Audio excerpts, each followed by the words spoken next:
এইখানে যে আক্রমণটা হয়েছে, যে মাত্রা আমি বলবো না ছোট মাত্রারই বা হবে কেন, এটা কোনোভাবেই গ্রহণযোগ্য না। এটা অবশ্যই শাস্তির মুখোমুখি হবে এবং প্রশাসনের যদি কোনো গাফিলতি থাকে তাহলে প্রশাসনের বিরুদ্ধে ব্যবস্থা নেওয়া হবে।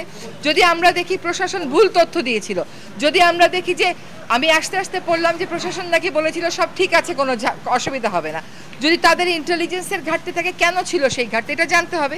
তখন তাদেরকেও শাস্তির মুখোমুখি করা হবে, তাদের বিরুদ্ধে প্রশাসনিক ব্যবস্থা গ্রহণ করা হবে।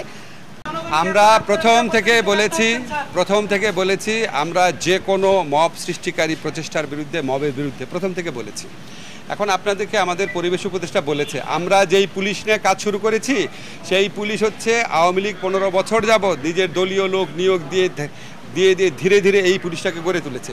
সেই পুলিশ আমাকে 100% সাপোর্ট প্রথম দিক থেকে দিতে পারবে বলেন? আমরা একটা পুরা রাষ্ট্রকে শেখ হাসিনার ফ্যাসিস্ট রেজিম একটা ধ্বংসস্তূপে পরিণত করে গেছে। একটা ধ্বংসস্তূপের মধ্যে থেকে আমাদেরকে আস্তে আস্তে ঘুরে দাঁড়াতে হয়েছে। আমরা চেষ্টা করছি, আপনাদের যে কমপ্লেইন আছে আপনারা যে মুক্তভাবে আমাদের সমালোচনা করেন, কমপ্লেইন করেন, এগুলো দরকার আছে। এখান থেকে আমরা আরও বেশি তাগিদ অনুভব করি, আরও চেষ্টা করবো ইনশাল্লাহ।